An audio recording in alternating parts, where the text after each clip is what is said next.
नमस्कार मित्रांनो, मी भाग्यश्री तुषार चौधरी माझ्या ब्लॉगमध्ये मनापासून तुमचं स्वागत करते। तर हे ठिकाण म्हणजे पारडशिंगा। आज मी पारडशिंगामध्ये दर्शन घ्यायला गेली होती।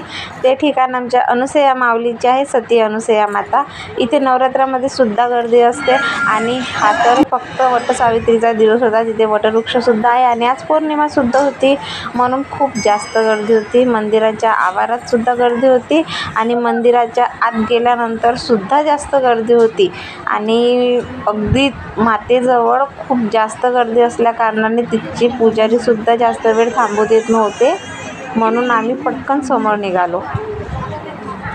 आणि हे आपल्या अनुसया मातेचे समाधी स्थळ आहे।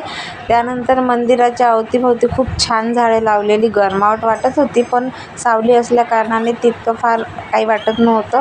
आणि लगेच मंदिरात गेल्यावर गर्दीही होती आणि आम्हाला बाहेर ठिकाणी जायचं होतं, म्हणून आम्ही काही तिथे बसलो नाही। पण खूप छान वातावरण होतं आणि खूप भव्य वाटत होतं, कारण मी जेव्हा गेली तेव्हा इतकी गर्दी नसायची, पण आज जास्तच गर्दी होती। एक नवरात्र आणि आजच्या दिवशी खूप जास्त गर्दी होती।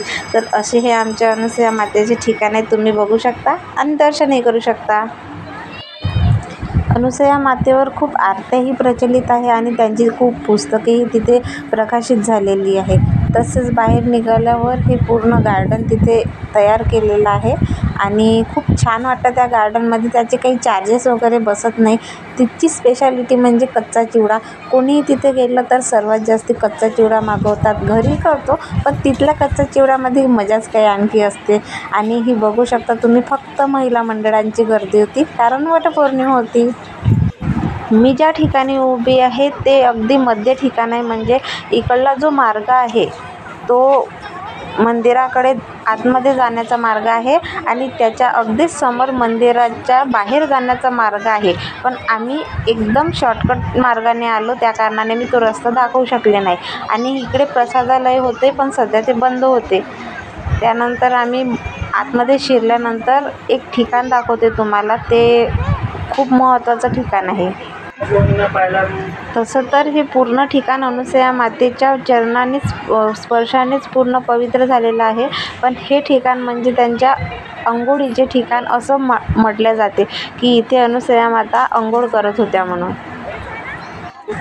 या ठिकाणाच्या अगदी मागे एक मंदिर आहे, त्या मंदिरात अनुसया माता बसायच्या आणि ते मंदिर अगदी जुनं आहे असंही म्हटले जाते। तिथेच त्यांचं दर्शनसुद्धा व्हायचं। मंदिराच्या बाहेर आल्यानंतर एक गार्डन आहे आणि ते गार्डन मुलांसाठी खेळण्यायोग्य आहे आणि तिथे चार्जेससुद्धा आहे, 5 रुपये पर तिकीट आहे। आतमध्ये शिरल्यानंतर खूप छान वाटतं, कारण खूप मुलांचा कलकलाट चालू होता आणि मुलं खेळताना सुद्धा दिसायची, पण मुलांपेक्षा जास्त लग्न झालेल्या महिला त्यांच्या खेळवण्यावर खेळत होत्या। आज आभाळी वातावरण असल्या कारणाने थोडं शांतता वाटत होते, नाहीतर उन्हामध्ये तर गार्डनमध्ये काय कुठेच गमत नाही आणि बसावंसुद्धा वाटत नाही। तर बघू शकता किती छान मुलं तिथे खेळू शकतात आणि आमची शिवांशीसुद्धा तिथे घसरण्याचा प्रयत्न करत होती, पण तिला भीती लागायची, म्हणून ती तिथे थांबून गेली। पण मुलांचा अशा ठिकाणी उत्साह जास्त वाढतो आणि मुलांना असं फ्रीडम मिळतं जास्तीत जास्त, त्या कारणाने अशा ठिकाणी त्यांना नेलंही पाहिजे खरं तर।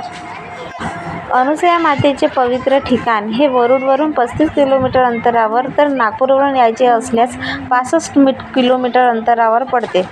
व्हिडिओच्या मधात ज्या जुन्या मंदिराचा मी उल्लेख केला होता, त्या मंदिरात एक मोठा अनुसया मातेचा फोटो आहे आणि त्यांचे चरण पादुकासुद्धा ठेवलेले आहे।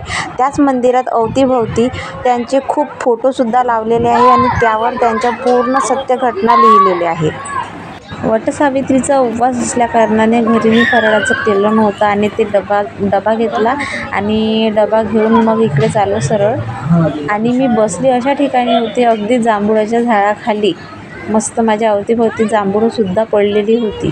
त्यानंतर म्हटलं थोडं आपणही एन्जॉय करावं, म्हणून आम्ही मस्त झुल्यात बसलो दोघी बहिणी।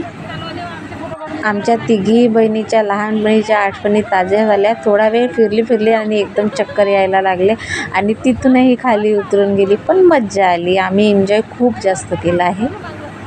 शिवांशी तर ओरडायलाच लागली। मग अंधार पडलेला आणि वेळ खूप होत होता, त्या कारणाने आम्ही कुठं न जाता सरळ आमच्या गाडीकडे वळलो। तर हा आमचा शॉर्टकट मार्ग, जो मी सर्वात आधी व्हिडिओमध्ये सांगितलेला, हा डायरेक्ट पार्किंगच्या एरियामध्ये जातो. तर मधातच आम्हाला वटवृक्ष लागले आणि तिथे 4 महिलासुद्धा होत्या. त्यांनी आम्हाला तिथेच थांबवलं, कारण त्यांना आम्हाला हळदी कुंकू आणि आमची ओटीसुद्धा भरायची होती. तर आम्ही तिथेच थांबून गेलो आणि त्या सर्व महिला इतक्या छान सजलेल्या होत्या, खूप छान दिसत होत्या त्या. आणि माझ्या दोन्ही बहिणींनीसुद्धा त्यांना हळदी कुंकू लावले, ओटीसुद्धा भरलेली आणि थोडं फोटोशूटसुद्धा करून घेतलं तिथेच. तिथून आम्ही लगेचच वेळापूरसाठी निघालो. वेळापूर हे ठिकाण पारडशिंग्यावरून अंदाजाने 15 किलोमीटर अंतरावर येते आणि हे ठिकाण खूप प्रसिद्ध आहे, खूप जुनंसुद्धा आहे. हनुमानजीचे ठिकाण आहे.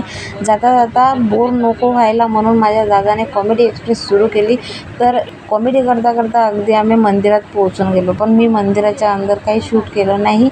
जास्त गर्दी नव्हती, पण मला ते चांगलं नव्हतं वाटत म्हणून मी मंदिराच्या अंदर कॅमेरा घेऊन गेले नाही. तिथून आम्ही लगेच मुसळखेडला गेलो. पौर्णिमा होती आणि यशवंत बाबाचं दर्शनसुद्धा घ्यायचं होतं. तुम्ही बघू शकता मंदिरामध्ये खूप जास्त गर्दीसुद्धा होती आणि पौर्णिमेच्या दिवशी त्यांचा आशीर्वाद घेणं खूप गरजेचं असतं. तर अशा प्रकारे माझं तिन्ही ठिकाणचे दर्शनसुद्धा झालेले आहे आणि हे आमचं महिला मंडळ. आज आम्ही खूप धमाल केली वटसावित्री असल्याकारणाने.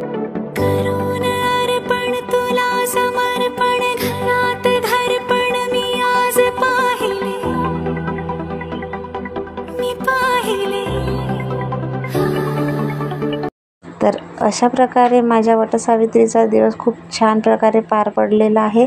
तर माझी व्हिडिओ पूर्ण बघण्यासाठी माझ्या व्हिडिओला लाईक करा, शेअर करा, सबस्क्राईब करा. पुन्हा भेटूया. Bye bye.